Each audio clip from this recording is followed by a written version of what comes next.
안녕하세요. 자, 반갑습니다. 제가 그동안 삼위일체 하나님에 대해서 제가 말씀드렸고, 지난 시간에는 이제 새 창조를 이제 파괴하는 사단의 역사에 대해서 말씀을 드렸습니다. 주제가 작지 않고 다 커요. 제가 뭐 소주제로 또 생활에 필요한 주제로 여러분에게 말씀드릴 수 있는데, 최근에는 제가 이렇게 큰 주제를 가지고 계속해서 말씀을 드리고 있습니다. 오늘도 또 뭐 작은 주제는 아니에요. 오늘도 큰 주제 중에 하나라고 생각합니다. 그래서 제목은 창조를 위한 빛과 어둠의 분리성. 아마 이러한 설교 제목은 다 처음일 것입니다. 이러한 제목이 없죠. 그만큼 제 자신이 하나님의 은혜 안에서 정말 하나님의 그 새 창조의 세계가 어떻게 하면 실체화가 될 수 있는가에 대해서 많이 고민하고, 또 하나님이 그렇게 인도해 주시는 거죠.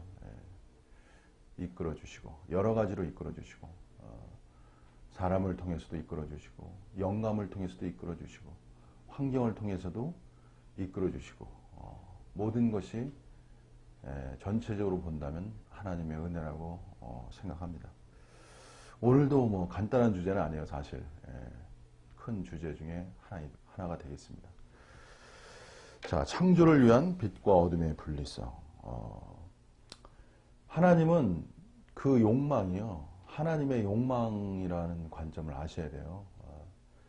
그 신관에서 중요한 것은 이제 하나님의 욕망. 하나님의 욕망이라는 것은 하나님의 일종의 숨은 뜻, 숨은 어떠한 의도, 이러한 것을 말할 수 있겠죠. 하나님이 마음속에 간직하신 그 숨은 의도를 알아야, 그것을 알아야 이제 하나님의 미래성이죠. 하나님의 미래를 우리가 알 수 있는 거죠. 그래서 하나님의 욕망이라는 것은 그 초점이 창조에 있습니다. 창조, 새 창조. 원창조로부터의 새 창조. 그래서 지난 시간에도 말씀드렸지만, 원창조는 물질 세계에 대한 창조를 말하고요, 새 창조는 그냥 쉽게 말하면 초월 존재의 창조를 말하는 거예요. 그래서 인간은 두 번째 출생에 있는 거죠. 첫 번째가 뭐냐면 그냥 부모로부터 받은 육신의 어떠한 생명, 보이는 어떤 몸으로서의 어떠한 그 생명성, 이것이 원창조이죠. 두 번째는 하나님으로부터 부여받은 어떤 생명에 의한 초월 존재가 되어가는 것. 그것이 새 창조의 역사라고 말할 수 있습니다. 그래서 인간은요, 그냥 뭐 행복하다, 뭐 물질이 많다, 또 여러 가지 뭐 편안하다. 쉽게 말하면 그냥 아무 문제 없이 편안하게 사는 삶. 이것이 인간을 행복하게 하는 게 아니에요, 여러분. 인간의 궁극적인 행복론은요, 초월입니다. 초월적 존재가 되어야 돼요. 그것은 거꾸로 얘기하면 무슨 소리냐면, 인간은 자신이 비초월적 존재라는 것을 인식함으로부터 비극이 오는 거예요. 내가 분노 하나를 통제 못하는 사람이구나. 그리고 어떤 것에는 마음이 너무 좁아. 저도 이렇게 살다 보면은 어떨 땐 마음이 넉넉한 것 같은데, 어떨 때 마음이 너무 좁아. 참 기묘하죠, 인간이. 남에 대한 이해가 한 톨도 없어요, 어떻게 보면. 어떨 때는 바다같이 넓은데. 종잡을 수 없는 것이 인간의 마음이고요. 그 종잡을 수 없는 인간의 마음을 스스로도 통제 못하는 것이 인간입니다. 그래서 인간은 근원적으로 자신의 유한성, 그 유한성을 초월해서 무한으로서의 어떠한 존재성이랄까? 그런 것의 초월에 대한 궁극의 어떠한 염원, 갈망, 욕망을 가진 존재입니다. 그래서 하나님께서는 인간의 이 비초월적 존재성을 초월적 존재성으로 전환시키시고, 그걸 무한 진행시키시기를 바라시는 거죠. 그것이 바로 신세계로의 어떠한 신의 나라, 하나님의 나라죠. 하나님의 나라로의 어떤 진입이라 할까? 그리고 그 생활이라고 할 수 있습니다. 이제 구체적인 것은 예수님께서 산상수훈에 이제 많이 말씀하셨죠. 자, 그래서 하나님의 갈망은 욕망은 창조라는 걸 우리가 알 수 있고요. 자, 그럼 이 창조의 역사에서 하나님이 어떻게 전개해 나가시는가, 창조를 이루기 위해서 어떻게 전개해 나가시는가, 그 부분 거의 첫 번째 부분이 되겠습니다. 빛에 관해서 말씀드리겠습니다. 자, 우리가 창세기 1장 3절 4절에 보시면 이제 하나님이 가라사대 빛이 있으라 이렇게 말씀하셨죠. 원래 이제 창세기 1장에 보면 태초에 하나님이 천지를 창조하시니라 이렇게 나왔고, 이전에 땅이 혼돈하고 공허하며 흑암이 깊음 위에 있고 하나님의 신은 수면에 운행하시니라. 이게 1절과 2절이에요. 근데 사실은 이제 많은 학자들은 1절과 2절 사이에는 이제 중간기라고 해서 일종의 사단원이란 타락으로 보는 거예요. 사단에 의한 타락이 생겼기 때문에 이제 땅이 혼돈해지는 거죠. 하나님이 만물을 혼돈스럽게 창조하지는 않았겠죠. 공허하게 창조하지는 않으시고. 근데 그러한 것을 이제 학자들이 어느 정도 유추해서 이제 밝히고 있습니다. 그래서 이제 3절부터는 이제 사단의 역사로 말미암아 그렇게 무질서한 그러한 세계 속에서 드디어 이제 제대로 된 질서의 창조 역사를 이제 한다고 보는 거죠. 이것이 일반적 성경 창세기 해석하는 학자들의 일반적 관점입니다. 자, 그래서 3절에 보시면 하나님이 가라사대 빛이 있으라. 창조를 위해서는 무엇이 필요한가? 여러분, 빛이 필요하다는 것이죠. 빛이 있어야 창조가 일어납니다. 우리 인생에서도 마찬가지예요, 여러분. 여러분이 새 창조적 존재가 되시려면요, 빛이 있으셔야 돼요. 빛이라는 것은 뭐냐면은 일종의 쉽게 말하면은 무지와 어둠과 깨달지 못하는 어떤 혼돈 속에서 뭔가 깨달음의 빛이 오는 것이죠. 인생에 대해서 뭔가 이것이 인생이야. 이것이 삶이야. 이렇게 살아가야 돼. 이런 것이 다 일종의 빛의 요소예요, 여러분. 그래서 인간은 빛이 있어야만 창조가 되는 거예요. 빛이 없으면은 창조화가 있지 않아요. 학생들이 깨닫지 못하는 거는 이 빛이 되지 못해서 그런 거예요. 어느 날 하나의 이 인생의 스토리를 보면요, 어떤 사람이 그 하나의 이게 인간은 제가 그랬죠. 인간은 언어적 존재이고요. 빛은 주로 언어를 통해서 오는 거예요. 언어가 사람에겐 빛이 되는 거예요, 여러분. 그래서 말씀이 육신이 되셨는데, 요한복음에 보면 말씀이 육신이 되셨는데 그 육신 대신 예수 그리스도를 뭐라고 말하냐면 큰 빛이라고 말하는 거예요. 그래서 말씀과 빛은 연관되어 있습니다. 그래서 여러분이 빛이라는 거는 뭐냐면 일종의 빛은 관념적 언어잖아요. 빛이라는 것. 근데 이 빛이 구체화된다는 것은 주로 말씀과 관련이 있어요. 그래서 말씀을 통해서, 말을 통해서 인간이 빛을 얻는 구조를 갖습니다. 그래서 어떤 말을 듣느냐가 여러분에게는 굉장히 중요한 거예요. 그래서 어떤 사람이 영향을 받아. 부모가 자식을 훈육할 때요, 다 뭘로 훈육합니까? 말로 훈육하는 거예요. 그래서 뭐 착해라, 뭐 거짓되지 마라, 부지런하라. 근데 요새는 이제 막 이 세대가 변해가지고 고전적인 그 말들은 너무 진부해져 이제 새로운 언어가 필요한 시대가 되었어요. 그래서 뭐 그만큼 인식의 생각의 이 속도가 빨라지기 때문에 과거적 어떤 진리, 어떤 과거적 말씀, 과거적 어떤 그 규범, 이것이 현대하고는 점점 이제 괴리감이 일어나는 그런 시대가 되는 거죠. 현대에 맞는. 그래서 목사님들의 설교도 이제 미래적이어야죠. 미래 창조적이어야 돼요. 과거적이면 안 돼. 그럼 벌써 듣는 사람이 다 알고 있어요. 모르는 사람은 또 몰라요. 모르는 사람은 그냥 계속 들어요. 그냥 제가 볼 때. 왜? 모르기 때문에. 그것도 기가 막힌 거예요. 제가 옛날에 교회 생활할 때 저도 일단의 배움이 필요하겠죠. 어떤 기간적.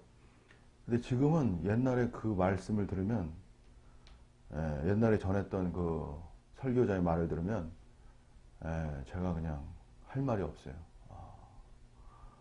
제가 이렇게 꼭 찝고 싶어요. 왜냐면 그 발전을 해야 되는데 발전을 하지 않아요. 계속 그 자리에 머물렀어요. 근데 발전한 것처럼 말해요. 그것이 외식이에요. 발전한 것처럼 말하는 게. 그것이 외식입니다, 여러분. 옛날에 있던 단체도 마찬가지고 발전한 척 말하는 거예요. 뭔가 더 있는 척 말해요. 근데 본질은 안 변했어요. 똑같아요. 안 변하는 거예요. 제가 이제 진정한 변화에 대해서 나중에 제가 말씀드릴게요. 자, 어쨌든 빛이라는 것을 제가 조금 더 구체적으로 설명했습니다. 그래서 창조의 역사가 있기 위해서는요, 빛의 역사가 필요한 거예요. 그래서 여러분이 교회 다니시거나, 교회 다니는 건 빛을 얻기 위한 거예요. 빛이라는 것은 하나님의 말씀, 그 말씀을 통해서 빛을 얻어야, 그 말씀으로 살아가는 것, 그것이 이제 창조의 역사가 되는 거예요, 여러분. 그래서 교회 다니시면서 여러분이 말씀을 듣는 것, 굉장히 중요한 것이죠. 그것이 일종의 빛의 역할을 하기 때문에 그렇습니다. 자, 그런데 오늘 이제 제가 중점적으로 중요한 부분을 그 다음에 말씀드리겠습니다. 자, 하나님께서 이제 말씀으로 빛이 있어, 가라사대, 그러니까 말씀으로 빛이 있으라 하시니 빛이 있었고, 그 다음에 4절이 중요합니다. 그 빛이 하나님 보시기에 좋았더라. 창세기에서 많이 쓰는 말 중에 하나가 뭐냐면 좋았더란 말이에요. good. 나중에 뭐 사람을 창조하시고 하나님은 very good, 심히 좋았더라. 하나님은 사람을 보실 때요, 좋기를 원하시는 거예요, 여러분. 그래서 인생의 창조성이라는 건 뭐냐면요, 창조성의 결과라는 게 뭐냐면 보기에 좋은 거예요, 여러분. 보기에 좋아야 돼요. 그러니까 여러분의 인생이 다른 사람이 여러분을 봤을 때요, 보기에 좋은 사람이 돼야 돼요. 그냥 흠이나 보이고, 이 blame, 이 죄에 이렇게 흠이 있다는 거잖아요. 이게 이런 게 있으면 안 되는 거예요. 이게 보기 좋은 게 아니에요. 그래서 그리스도인들은 시간이 지날수록 보기 좋은 사람이 돼야 돼요. 그래서 보기 좋은 사람이 되려면요, 그 스스로가 나는 이게 보기 좋은 게 아니야. 이런 걸 자꾸 많이 깨달으셔야 돼요. 이건 아니다. 그래서 사실은 이 교회 생활도 마찬가지고요. 참 귀한 게 뭐냐면요, 옆에서 이렇게 지적해 주는 게 좋은 거예요, 원래가. 옆에서 이렇게 한마디 거드는 게 좋은 거예요, 여러분. 인간은 자기 스스로를 객관하기가 어려워요. 자기 뒤통수를 볼 수가 없잖아요, 인간은 아무리 봐도. 그래서 이 가정 생활도 그렇고요, 교회 생활도 그렇고, 옆에서 누군가 이렇게 특히 스승, 먼저 인도하는 사람이랄까? 그런 사람들의 이렇게 지적이라고 그럴까? 질책. 여기 다, 질책이라는 것은 그것은 그 사람이 좋은 창조적 발전된 세계, 진화된 세계로 나가기 위한 하나의 권고며 충고죠. 질책이라는 의미가. 그 사람을 비난하기 위한 것이 아니죠. 그렇기 때문에 교회 생활하시고 가정 생활하면서 다른 사람의 말을 안 듣는 것 같으면서도 다른 사람의 말을 잘 들으셔야 돼요. 왜? 내게 흠이 있거든. 그리고 자기 자신이 100% 옳을 수가 없어요, 인간은. 자기가 스스로 100% 옳지 않다고 아는 것도 굉장히 진보되는 거예요. 근데 이 종교성이라는 건 뭐냐면은 이 100%를 원해요, 절대. 이 영성이라는 게 뭐냐면은 절대주의거든요, 여러분. 제가 영성주의자의 길을 가서 합니다. 절대주의예요. 그래서 영성주의자들은 그 고집을 꺾을 수가 없어요, 여러분. 왜? 100% 확신이기 때문에. 그래서 영성주의자들이 무서운 거예요. 어떤 사람이 그 사람의 고집을 꺾겠습니까? 그래서 영성주의자들이 스스로에게 다른 사람의 말을 듣기가 굉장히 어려운 거예요. 참모가 필요 없다. 이렇게 막 소리를 지르게 되죠. 이것이 어둠입니다, 여러분. 인간은요, 예수님도 그랬잖아요. 온유와 겸손을 주님께 배우더라고. 저는, 제가 오늘 이게 말씀이 큰 주제인데 오히려 그냥 생활 주제로 이렇게 바꿔지는데 느낌이. 왜냐하면 너무 큰 주제이기 때문에 이걸 생활로 바꿔야만 여러분 이해하실 수 있기 때문에 제가 이렇게 말씀드립니다. 저는 제가 영성주의를 할 때는 아주 권위라는 영성주의자들이 갖는 그 개념이 뭐냐면 권위의식이에요, 여러분. 이 권위에 대해서도 제가 나중에 또 제가 말씀드렸는데, 교회라는 거는 권위에 세워지는 거예요, 권위. 모든 단체, 모든 국가적 모든 단체, 어디를 가도 다 권위가 있어요, 여러분. 학교를 가도 권위가 있고요. 공무원 단체 어디를 가도, 어떤 동호회 가도 다 권위가 있어요. 회장님도 있고 총무도 있고 다 권위의 위에다. 어셔리티가 이런 말이에요. 권위라는 건 일종의 명령자의 의미가 있고, 그 명령자가 말하는 걸 따르지 않으면 그 조직이 와해되는 거예요. 그렇기 때문에 권위가 중요한 거예요. 그 영성, 교회도 사실은 권위가 엄청 중요한 거예요, 여러분. 권위가 무너지면 교회가 무너져. 근데 제가 나중에도 이 권위의 어둠화에 대해서 말씀드리겠지만, 그렇게 권위가 강해지면 절대 권위화가 되면 또 거기에 문제가 생기는 거예요, 여러분. 참, 이걸 어떻게 다 설명하게 돼 있습니까? 그래서 교회가요, 하나님의 최고의 빛이지만 사단은 그 속에 바로 어둠을 심는 거예요. 여러분. 오늘 말씀과도 관련이 있습니다. 그래서 교회가 가장 비치면서 가장 어둠화될 수 있어요. 교회가 가장 비치면서 어둠화될 수 있다는 이중적 관점을 알고 있어야만 교회가 건축되는 거예요. 여러분. 그냥 교회가 진리의 기둥과 터이다, 빛이다라만 강조해가지고 기회가 되지 않아요. 왜? 인간은 본질적으로요, 사탄적 존재성을 가지고 있기 때문에 그런 거예요. 그래서 사탄적 존재성이기 때문에요, 인간은 본질적으로 존재적 어둠화를 내포하고 있습니다. 사탄적 요소가 주입된 존재이기 때문에 그런 거예요. 존재적 어둠화라는 이 단어는 미래 펜타시학, 제가 처음 쓰는 단어예요, 여러분. 하이데거는 존재와 시간이라는 관념을 썼지 어둠화에 대해서 몰랐어요. 왜? 하이데거는 신관의 실체성이 약했기 때문에 그런 거예요, 여러분. 철학적 관점이 셌기 때문에. 오직 삼위일체 하나님의 신관 속에서, 특히 성자의 신관 속에서만이 존재의 어둠화를 이해할 수 있어요, 여러분. 네, 신난이 인간의 가장 그 핵심을 아시는 것이 하나님이시거든요. 그래야만 인간의 존재적 어둠을 이해할 수 있는 거예요, 여러분. 자, 어쨌든 그렇습니다. 자, 그래서 다시 원론으로 돌아갈게요. 기묘한 게 뭐냐면 하나님은 빛은 창조하셨지만 어둠은 여기서 창조했다는 말을 하지 않았어요. 어둠을 창조하셨어요. 이사에 보면 어둠을 창조했다는 말도 있지만 여기에서는 하나님은 어둠은 창조하지 않으셨어요. 다만 중요한 건 뭐냐면 빛과 어둠을 나누었다는 거예요. 야, 저는 이 말씀을 들을 때 참 이건 하나님이 아니면 할 수 없는 말이다. 저는 이런 생각을 했습니다. 여러분, 빛이라는 거는 뭐냐면요, 빛의 속성이라는 것은 어둠을 나누어야 그게 빛이 되는 거예요. 이게 무슨 말씀이냐면요, 내가 빛을 봤다. 이건 무슨 소리냐면 여기에요. 아, 내가 어두운 가운데 있었구나. 이런 거예요. 야, 내가 이런 존재였나? 내가 아주 어둠 속에 있었구만. 자신의 어둠을 인식하는 것, 그것이 그 사람이 빛을 보는 거예요, 여러분. 기독교의 위계성이 뭐냐면은 회개라는 거예요. 회개라는 건 뭐냐면은 자신의 어둠을 보는 거예요, 여러분.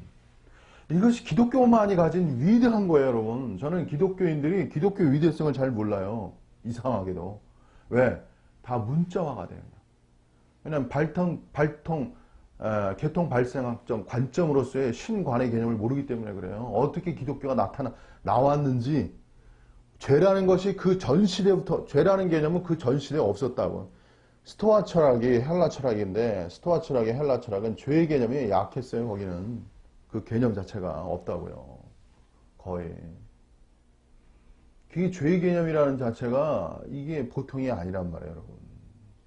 그래서 모든 그 당시에 모든 그 전 시대의 것들은 죄의 개념을 인식할 수가 없었어요, 여러분. 다 빛만 봤지.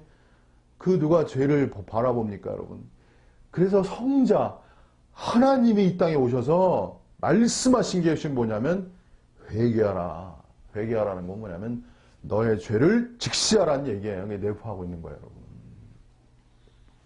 죄가 아니면 어떻게 초월을 이루어질 수 있습니까? 어둠을 인식할 수 있어야 빛이 되는 거예요, 여러분. 여러분 인생에서 나이가 들면서 깨달아가는 게 뭐냐면, 아, 내가 헛살았구나. 아, 내가 너무 어리석었구나. 내가 너무 어렸어.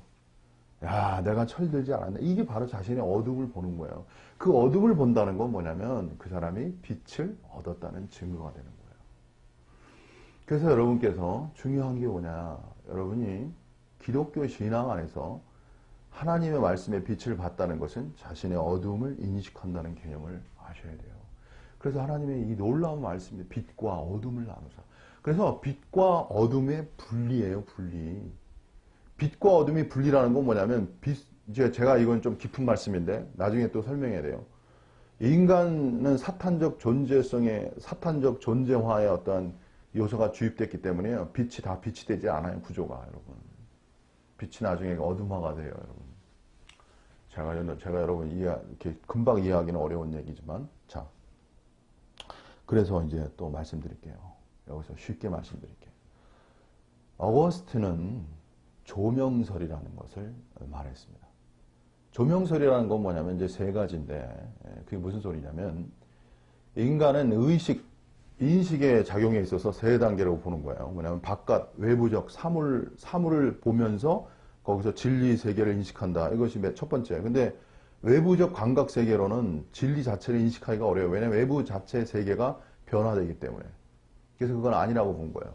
그다음에 두 번째, 어거스틴의 말입니다. 의식 세계 속에 있어요. 밖에 있는 게 아니고 눈에 보이는 감각의 세계가 아니고 인간 마음 속에 있는 의식의 세계로부터 진리를 추구하려고 그랬어요. 근데 인간의 의식의 세계도 시간이 지나면 지날수록 그게 희미해져요. 뚜렷해지지 않아요. 믿을 만한 것이 못 되는 거예요. 그래서 그것도 믿을 만한 것이 못 돼. 안 돼. 신뢰할 수 없어. 진리라고. 그래서 마지막이 중요한 거예요. 어거스틴이 발견한 게 뭐냐면 궁극적 진리 그 자체를 인식하는 것은 인간의 감각이나 인간의 의식이 아니고 중요한 말이죠. 신으로부터의 빛비춤이 있어야 된다. 이것이 바로 어거스틴의 위대한 그 조명설이라는 거예요. 제가 볼 때 영성주의자들의 모든 그 진리는요, 다 빛비춤이라는 단어를 준명해요. 빛비춰야 된다. 그래서 좀 신령한 사람들은 빛비춤이라는 단어를 많이 써요, 여러분. 빛비춤이 있어? 뭐 이렇게 말을 합니다, 여러분. 이게 어거스틴의 조명설에 의한 거예요, 여러분. 이것도 잘 모르죠, 영성주의자들은.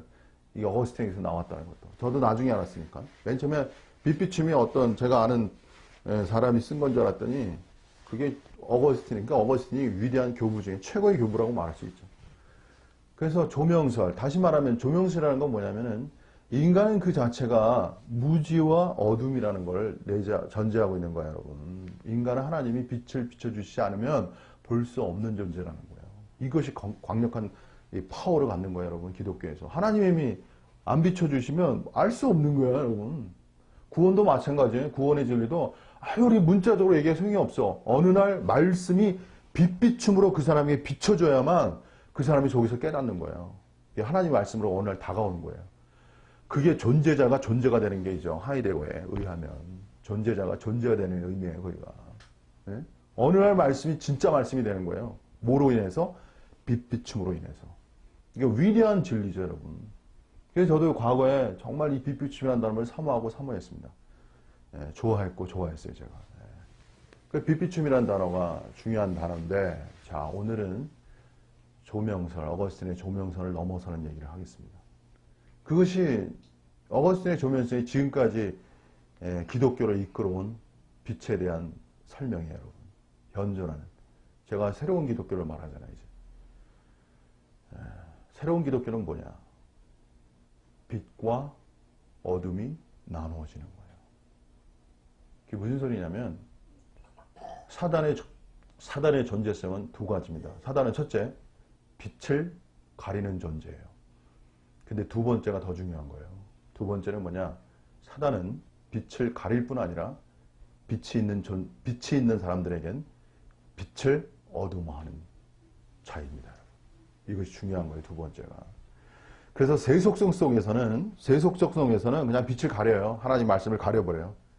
그러나 종교성, 영성 속에 있는 신앙인들에게는 그 말씀 자체를 어둠화하는 거예요. 이것이 사단의 전략입니다.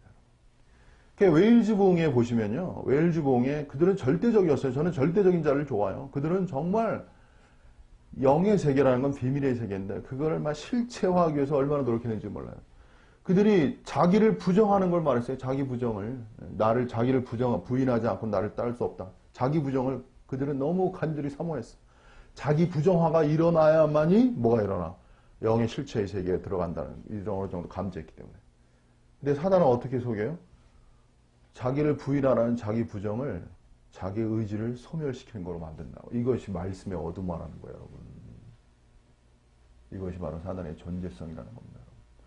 여러분, 흔히들 말할게요. 제가 어둠화에 대해서. 제가 쉽게 설명하고 말씀드리는 거예요. 너무 많은데 그 중에 일부 쉽게 설명해 드리는 거예요. 성경에는 내세를 강조하는 말이 많아요. 나그네다. 인생은 안개와 같다. 뭐 이런 거 많죠. 예. 그래서 성경 자체가 내세적이고 현세적이지 않아요. 그리고 인생 자체를 허무한 거고 아무것도 아니고 안개와 같다고 그랬는데 뭐 본향을 떠나는 나그네와 같다. 이게 성경의 구조거든요. 여러분 보세요. 나그네와 같다. 인생은 나그네와 같다. 이렇게 얘기하고 인생은 안개와 같다. 이렇게 얘기해버리면 그 맞는 말, 진리의 말씀이죠. 인생은 안개와 같죠. 잘 모르죠. 나그네죠. 인생은 우리 영원히 사는 게 아니죠. 근데 뭐가 발생합니까? 어두망가 발생해요. 뭐예요? 현실을 외면하고 회피하게 돼요. 제가 일반적인 말을 하는 거예요, 여러분. 그러니까 여러분이 진정한 깨어있는 종교인, 신앙인이 되려면요, 빛과 빛으로 발생하는 어둠의 세계를 둘 다 인식할 수 있어야 돼요. 이것이 현대판 설교입니다, 제가 오늘날. 정영호 목사 현대판 설교에 인기가 없지만 열성분자들만 열심히 듣고 있어요, 지금. 열성분자들만. 원래 하나님의 세계는 열성분자들만 듣게 돼 있어요. 그래서 빛의 어둠화라는 개념을 이해해야 여러분이 새로운 기독교로 나아갈 수 있습니다. 사단은 어떤 존재성이에요? 두 가지 말씀드렸죠. 빛 자체를 가려우는 존재예요. 이것은 과거적 종교의 견해예요, 여러분. 미래적 관점으로서는요, 이제는 사단은 뭐냐면 말씀, 빛 속에서 어둠을 생성하는 자예요. 그래서 여러분 인생을 점검해 보세요. 여러분 속에서 다 빛과 같은 말씀들이 있어요. 뭐뭐 하지 마라, 뭐뭐 해라. 근데 그 빛의 말씀으로 해서 어둠이 형성되지 않았는가? 뭐 흔한 말로 남자는 뭐 다 늑대야. 뭐 이거 너무 제가 너무 정의한데 이렇게 막 말하거든요. 부모님들이. 믿지 마라. 그거 맞죠? 한편에 그런 게. 근데 다 그러냐고요. 그래가지고 남자 기피증 생기면 어떡하려고. 남자가 다 그런 것도 아니고. 보세요, 여러분. 뭐 많아요, 세상에. 참 제가 어떻게 다 말할 수는 없지만. 그래서 인간이라는 거는 뭐냐면 이제는 발전해야 돼요. 사단이 진화한다고 그랬잖아요. 사단의 진화성 속에서도 우리는 신앙의 진화성을 가져야 되고 빛에 대해서도 진화적 관점을 가져야 돼요. 새로운 기독교가 되려면 빛에 대한 이러한 이중적 관점을 이해해요. 그래서 빛과 어둠을 나누는 것처럼 하나님께서 빛과 어둠을 나누면서 이제 창조 역사가 본격화되는 거죠. 그런 것처럼 여러분의 신앙 안에서도 이제는 빛과 어둠이 나눠져요. 여러분이 빛이라고 생각한 그 진리로 인해서 어둠이 형성되지 않았는가 여러분 점검하셔야 돼요. 이것이 창조적, 미래 창조적, 새 창조적 존재가 되어가는 길입니다, 여러분. 그래서 이게 중요한 말씀이라고 제가 말씀드리겠습니다. 자, 그 다음에는 제가 오늘 간단히 설명해야 되기 때문에 두 번째로 중요한 거로 넘어가겠습니다. 자, 이것도 설명이 길어야 되는데 그냥 제가 다음에 또 기회가 있으면 이 빛으로부터의 어둠에 대한 분리성, 이 부분을, 이건 어거스틴의 조명설 이후에 뛰어넘는 말씀이기 때문에 굉장히 중요한 거예요, 여러분. 그 다음에 두 번째 제가 말씀드리겠습니다. 빛이라는 건 뭐냐면요, 인간에게 빛이 올 때요, 어떤 형식으로 오냐면, 빛이라는 건 말씀의 형태로 오잖아요. 말씀의 형태는 일단 인간에게 올 때 관념적으로 와요. 관념적이라는 건 뭐냐면 생각으로 온다는 얘기예요. 뭐 착하게 살아라, 예를 들어서 관념적으로 오는 거예요. 뭐든지 성경 말씀에 뭐 가난하라, 심령이 가난한 자는 복이 있나니, 심령이 가난해야 되는구나, 이렇게 관념적 생각의 형태로 오는 거예요, 하나님의 말씀은. 그래서 그것은 관념적 빛의 형태로 오는 거예요. 관념이 형성되어야만 또 나아갈 수 있는 길이 열리잖아요. 제가 누누이 말씀드리지만. 그래서 플라톤 철학이 중요하다고 제가 말씀드렸죠. 이데아 철학. 그리고 관념이 높을수록 인간은 관념이 높아야 돼요. 관념이 높을수록 인간은 그 관념을 쫓아가기 때문에 높은 관념을 말할 수 있어야 좋은 말씀이 돼요. 근데 이제 이단성이라는 건 이 관념을 너무 높이다 보면 왜곡시켜버려요. 그리고 완전히 그냥 비약시켜버리고 거짓되고 이렇게 되죠. 그것도 구분해야 되는데. 자, 어쨌든 빛은 인간에게 관념으로 옵니다. 자, 그 다음에 관념적 빛이라는 것은 내게 아직 경험이 되지 않은 빛의 세계예요, 여러분. 나의 생각 속에 있는 세계일 뿐이고 나에게 체험이 되지 않는 빛의 세계라고요. 기독교의 위대성은요, 실천적이라는 거예요. 실천적 신앙이에요, 여러분. 예수 그리스도가 이 땅에서 보여주신 것은 뭐냐면 실천성이에요, 여러분. 실천이 없는 신앙은 거짓된 거. 야고보서 그러잖아요. 행함이 없는 믿음은 죽었다. 야고보서는 굉장히 실천적이에요. 실천적이라는 것은 경험적이에요, 여러분. 여러분, 기독교 신앙에서 중요한 거는 관념도 중요하지만 실천적이라는 게 중요한 거예요. 관념이 계속 관념함에 머물러 있게 하는 것이 사단의 전략이라는 거예요, 여러분. 실천화가 안 되게 하는 거예요.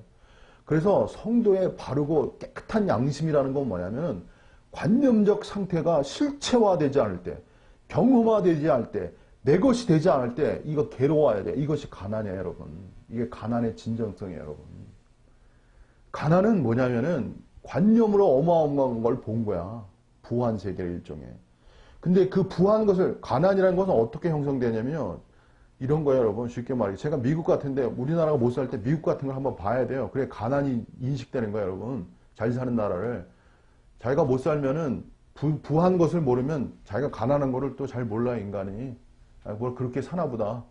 어떤 나라는 그냥 부한 걸 모르니까 가난이 그렇게 사는 거야 보다 생각하고 행복한 거야. 가난이라는 건 부한 거를 알아야 돼, 부유한 걸 알아야 돼. 그리스도인의 신앙에 가난이 형성되려면요, 부유에 넘치는 부유를 알아야 돼, 하나님 세계에. 그래서 사도 바울이 에베소서에 넘치는 부유의 세계를 말한, 영광의 부유를 말한 거예요, 여러분. 그냥 가난이라는 개념 엄청 위대한 개념이에요. 예수님 말씀하신 것. 심령이 가난한 것. 심령이 가난하려면요, 하나님 세계의 그 위대하고 위대한 세계를 어느 정도 인식하고 맛봐야 돼요. 그래야 내가 실체적으로 영이 가난하다는 걸 인식할 수 있죠, 여러분. 그리고 더 나아가서 그 부여가 내 관념 속에만 있고 실체화되지 않거나 거기에 애통하는 마음이 있어야 거기서부터 하나님의 긍휼과 은혜가 임하는 거예요, 여러분. 이것이 인생의 이야기입니다, 여러분. 자, 그러면 제가 관념에 대해서, 관념적 빛이 실체적 빛의 세계로 나아갈 무엇이 필요한가? 여러분 잠깐 질문해 드리는 거예요. 또 질문을 해야 말씀이 쉽지 않다는 걸 여러분이 알죠. 도대체 관념의 빛이 어떻게 실체적 빛으로 나가지? 이것이 기독교의 위대성이 담겨 있는 말이에요, 여러분. 기독교의 위대성이 여기에 담겨 있는 거예요, 여러분. 여러분, 기독교의 위대성이 잘 모른다니까, 여러분이. 이상하게. 기독교 안에 있으면 기독교의 위대성이 잘 몰라요. 왜? 기독교 자체의 진리 세계의 본질 세계를 추구하지 않았기 때문에 그래요. 몸을 그냥 강조할 뿐이지. 진리 자체, 하나하나의 진리 자체를, 본질적 세계를 궁극적으로 추구하지 않아서 그래요.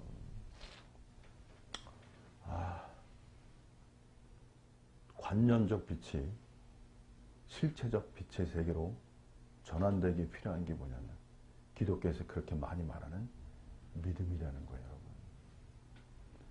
믿음이 관념적 빛의 세계를 실체화하는 길이란 말이에요. 길이에요, 여러분.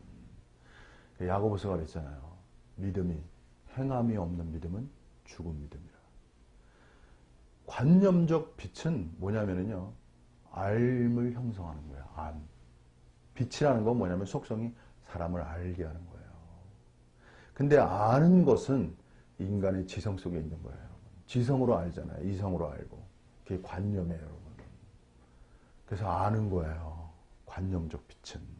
근데 알아야 뭐 출발하니까. 그래서 중요한 거예요. 근데 아는 세계와 분리시켜야 돼요. 내가 알고 있는 세계와 내가 실체 경험하는 세계는 다른 거예요. 그래서 아는 세계를 실체 경험하는 세계로 전환시키는 그 길이 뭐냐면 믿음이라는 거예요, 여러분. 근데 사람들은 다 관념적 믿음 속에 있죠. 실체적 믿음으로 안 가요. 그래서 실체화가 일어나지 않아요. 이것이 바로 사단의 또한 전략이라는 거예요, 여러분. 그래서 믿음을 그렇게 외쳐도 믿음이 뭔지를 모르게 만드는 게 사단의 전략이라는 거예요. 정연욱 목사는 믿음의 길을 간 사람이기 때문에 이 말씀을 이렇게 말씀드릴 수 있어요. 저와 같이 믿음을 말할 수 있는 사람이 없어요, 여러분. 제가 이런 식으로 이렇게 말할 수 있는 사람이 없다고요, 믿음을. 저는 무식한 사람이라 믿음의 길을 갔기 때문에 제가 이렇게 말씀드릴 수 있는 거예요. 저는 인간이 어느 시기에 막 눈물이 나서 더 이상 못 살겠더라고요. 어떤 시기에 제가 눈물이 나가지고 더 이상 못 살겠더라고요. 저는 벌써 수십 년 전 이야기예요. 어느 날 저는 더 이상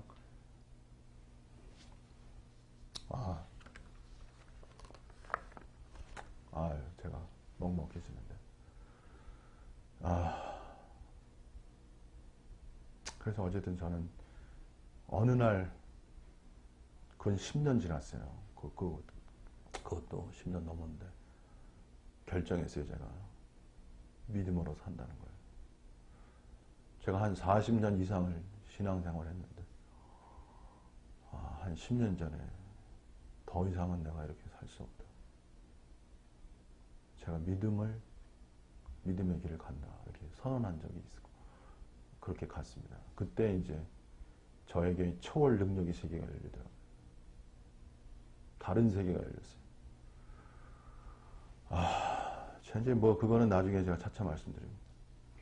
자, 그래서 관념적 빛의 세계가 이게 실체적 믿음이에요, 여러분. 그냥 여러분 믿음을 말한다고 믿음이 되는 게 아니에요. 믿음은 뭐를 내포하냐면요, 행위를 내포하는 거예요, 여러분. 행위는 관념으로 오는 게 아니에요. 믿음으로 오는 거예요, 여러분. 그래서 관념성을 돌파하는 것이 믿음의 길이라는 거예요. 이것도 제가 최초로 말하는 거예요, 여러분.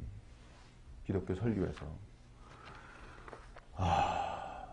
뭐 듣는 사람 별로 없으니 뭐 제가 과감하게 과감하게 말씀드립니다.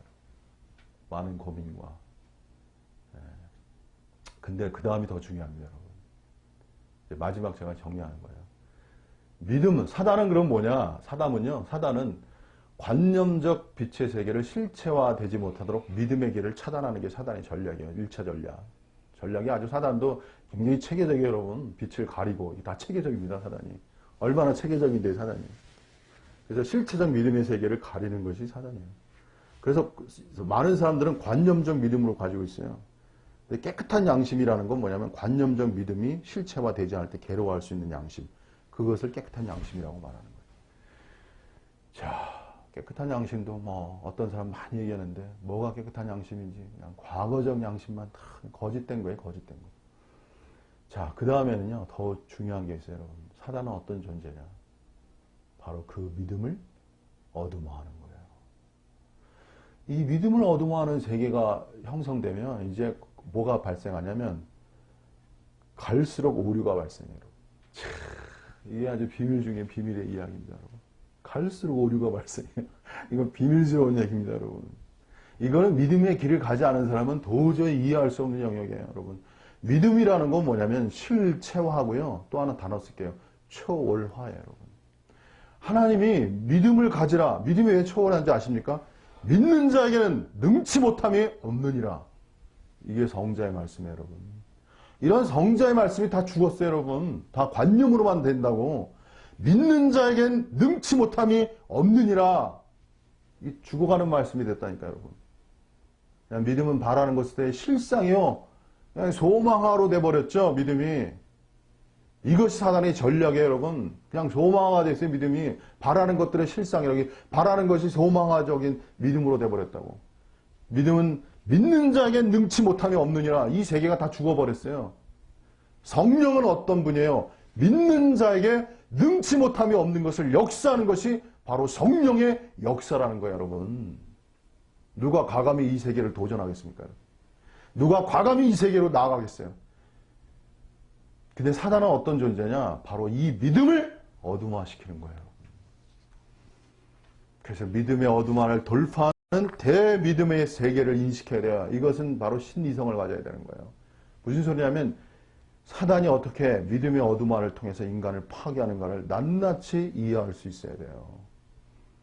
그래야 중요한 게 뭐냐? 초월의 지속화를 이룰 수 있다는 거예요, 여러분.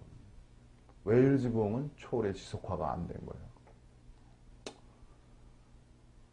여러분, 여기서 그냥 마지막으로 제가 한 말씀 드릴게요. 관념적 신앙을 돌파하는 길은 자신의 몸을 완전 통제하는 거예요. 제가 누누이 말하지만 이것이 안 되면 다 거짓된 거예요. 그래서 사도 바울이 말했죠. 고린도 후서에 내가 모든 일에 절제하며. 그냥 이거는 관상적으로 보기 좋으라고 말한 게 아니에요. 이게 실체적 이야기입니다, 여러분. 하나님 나라는요, 모든 일에 절제하는 거예요. 이게 실체적 이야기예요. 그 중에 한 부분을 말한 거예요. 왜? 이거 이렇게 말을 해야 이게 구체화가 되기 때문에 제가 어쩔 수 없어요. 물론 사단은 또 이런 말을 통해서도 역사할 수도 있어요. 자, 그건 너무 복잡하니까 제가 말씀 못 드리고. 중요한 거, 그래서 사도 바울은 뭐예요? 자기 몸을 복종케 한다고 그랬잖아요. 근데 모든 그 주석들은 금욕화라고 그걸 단정하는 쪽으로 나가요. 그건 뭐냐면 믿음의 위대성을 보지 않은 말들이에요, 여러분. 그래서 그냥 정연훈 목사는 과감히 전 과거적 주석의 모든 어둠화를 말하고 싶은 거예요. 한계를 말하고 싶고 어둠화를 말하고 싶은 거예요. 제가 기독교의 현재적 어둠화를 정확히 진단할 수 있어야 미래적 기독교를 말할 수 있습니다. 어쩔 수 없어요. 이거 진실한 이야기예요. 그래서 오늘은 뭐 이 정도만 얘기도 충분한 것 같으니까 여러분이 이 말씀을 통해서 제가 뭐 이렇게 뭐 구체적으로 이렇게 세세하게 못 들어가요. 그냥 전체적 그림만 윤곽이라고 말해야 되나? 근데 윤곽 자체가 엄청 중요하기 때문에 여러분. 그래서 여러분이 간단히 생각해서 여러분이 지금까지 살아오시면서 종교적이든 또 세상적이든 빛의 말씀들이 있었어요. 뭐 해라 하지 마라. 그거 다 중요한 겁니다. 1차적으로. 그런 말씀이 여러분들을 여기까지 오게 한 거예요. 그게 다 나쁜 게 아니에요. 여러분. 그 말씀. 그래서 높은 말씀. 말씀이 높아야 돼요. 생각이 높아야 그 사람이 좋은 존재가 되듯이 빛이 높아야 돼요. 여러분. 기독교의 위대성은 빛이 높다는 거예요. 여러분. 율법의 그 바리새인의 율법의 그 정도를 넘어서는 게 신약이라고. 그래서 바리새인의 의보다 낫지 않으면 천국에 들어갈 수 없다는 거야 아닙니까, 여러분? 그러니까는 바리새인이 율법 중에 율법이에요. 지금도 유대인들이 그걸 넘어서는 게 바로 신약이라고. 최고의 최고성이라고, 여러분. 그래서 1차적 말씀이 귀한 겁니다, 여러분. 높을수록. 그러나 여러분 인생에서 점검하셔야 돼요. 종교적이든 영성적이든 신앙적이든 여러분 속에 여러분이 가진 그 빛의 말씀 속에서 어둠에 형성될 수 있다는 걸 여러분이 인식하셔야 돼요. 이것이 사탄 파괴의 길입니다. 실체적으로 말씀을 어둠화하는 사단을 파괴할 수 있어야 하나님의 미래 새 창조를 실체화할 수 있습니다. 여러분이 어쨌든 이 말씀 도움받으시고 매일매일 전진해서 여러분 인간의 행복은 존재의 새 창조와 자기 존재를 새롭게 발견해 나갈 때 인간이 행복한 거예요. 하나님도 새롭게 발견해 나가는 거예요, 여러분. 하나님도. 그건 무한 새로운 하나님이시기 때문에. 우리 존재도 새롭게 항상 어제의 내가 아니란 말이에요. 계속 날로 새롭다는 사도 바울이 겉사람은 후패하나 속사람은 날로 새롭도다. 그냥 흘러가는 말이 아니에요, 여러분. 예? Being renewed. 예? 현재 진행적 관점이잖아요, 여러분. 계속 새롭게 되는 거 아닙니까? 그렇게 새롭게 되는 존재성 안에서 우리가 하나님께 감사하고 경배드리는 거예요, 여러분. 오늘 이러한 생활로 여러분이 항상 그러니까 그리스도는 도전이에요, 도전. 도전과 창조. 이게 살아나야 돼요. 그래서 도전하시고 창조하시고 새로운 힘 받으시고 보다 더 나은 better 예? 보다 더 나은 인생으로 여러분 전환돼. 그게 진화성이잖아요. 창조성입니다. 이것이 그리스도인의 본질적 미래성입니다. 여러분 전진하시기 바랍니다. 오늘 여기서 마치겠습니다. 감사합니다.